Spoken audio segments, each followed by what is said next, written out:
दो औरतें, दो कहानियाँ, दो धोखे। पहली औरत की कहानी। ये कहानी मेरे जानने वाली लड़की की है। फरीहा का ताल्लुक एक मिडिल क्लास फैमिली से है। काम के हवाले से मेरी उसके साथ महीने से 2 बार लाजमी मुलाकात होती थी। एक दिन उसने बताया कि उसका निकाह है। लड़की का रियल एस्टेट का काम करता है। लड़की के घर वाले बड़ी मुश्किल से शादी के लिए माने हैं, जबकि लड़की की फैमिली नहीं मान रही। निकाह में लड़के के दोस्त ही शिरकत करेंगे। मुझे ये बात बहुत अजीब लगी, लेकिन मैंने सोचा कि लड़की पढ़ी लिखी समझदार है, उसने सोच समझ के फैसला किया होगा। लड़की एक सेलुलर कंपनी में अच्छी सैलरी में जॉब कर रही थी, लेकिन लड़के ने सबसे पहले जॉब छोड़ने की फरमाइश की। मैंने उस बात पे लड़की को समझाया, लेकिन जब इश्क का भूत चढ़ा हुआ हो तो फिर कुछ नहीं सूझता। खैर, शादी हो के लड़की चली गई। लड़की का व्हाट्सएप बंद हो गया तो मुझे हैरत तो हुई, लेकिन मैंने सोचा शायद नंबर चेंज हो गया है। तकरीबन 3 माह बाद लड़की से मुलाकात हुई। प्रेग्नेंट थी, हालत बुरी थी। मैंने पूछा कि सब खैरियत है। उसने बताया कि शादी के बाद सिर्फ 1 महीना लड़का ठीक रहा है, उसके बाद लड़ाई झगड़े फसाद खर्चा ना देना शुरू कर दिया है। लड़की की प्रेगनेंसी की खबर भी उसने बुरे मुंह बताते हुए सुनी। व्हाट्सएप, फेसबुक और टिकटॉक सब बंद कर दिया। स्मार्टफोन से सिम निकाल के कीपैड वाले मोबाइल में डाल दी। किस्सा मुख्तसर ये, 8वें महीने लड़की को घर से मैके भेज दिया। लड़की के जुड़वा बच्चे हुए हैं। ना ही डिलीवरी का खर्चा दिया, ना बच्चे देखने आया। सुनने में आया कि उसने वालिदैन की मर्जी से दूसरी शादी कर ली है और दूसरी बीवी को घर ले आया है।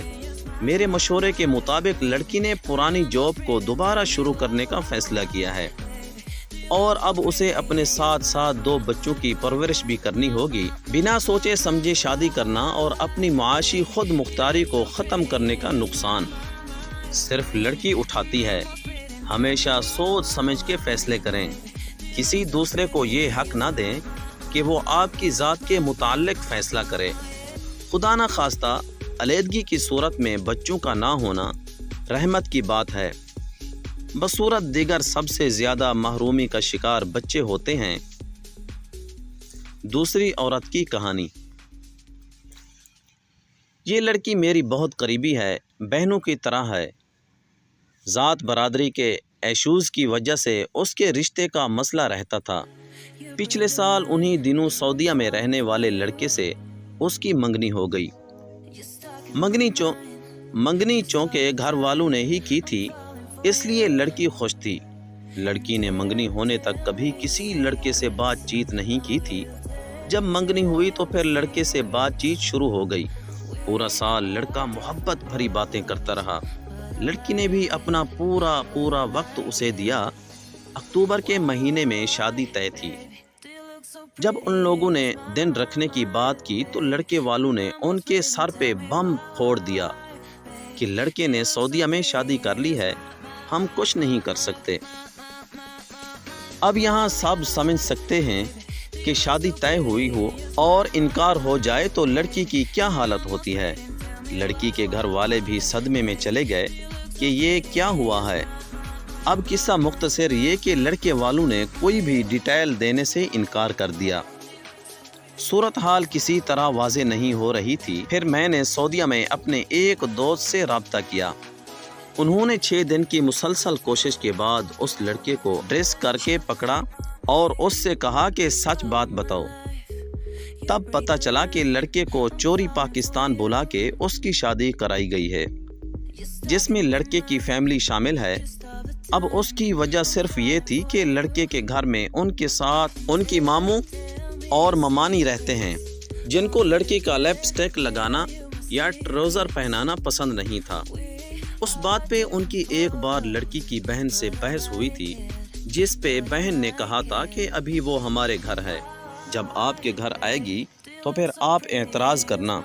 उसी बात को इशू बनाते हुए उन्होंने लड़की की कहीं और शादी करा दी। اور لڑکی والوں کو معاشرے کی باتیں سننے کے لیے چھوڑ دیا۔ لڑکی کی پوری انکوائری کے بعد پتہ چلا کہ اس نے ہر بات پہ جھوٹ بول رکھا تھا۔ نوکری، شہر اور تنخواہ سب غلط بتا رکھی تھی۔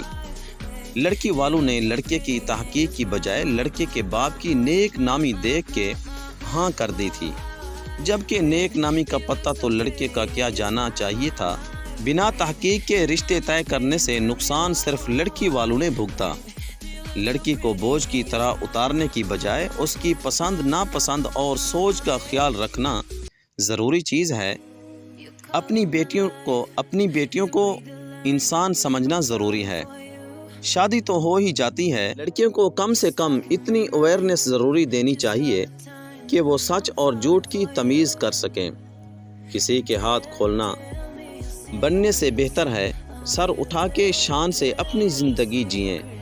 ہمارا معاشرہ لڑکی کی شادی ٹوٹنے پہ جس قسم کے رویے کا مظاہرہ کرتا ہے وہ قابل افسوس ہے۔ لڑکی جس ڈرما سے گزر رہی ہے اس کے ذمہ دار وہ تمام لوگ ہیں جنہوں نے یہ رشتہ طے کیا اور جنہوں نے توڑا۔ بیٹیوں کے معاملات میں سوچ کو وسیع کیجیے، رشتہ کرتے وقت چھان بین کیجیے اور ڈولی اٹھی ہے جنازہ واپس آئے والی سوچ سے چھٹکارا پانے کی کوشش کیجیے۔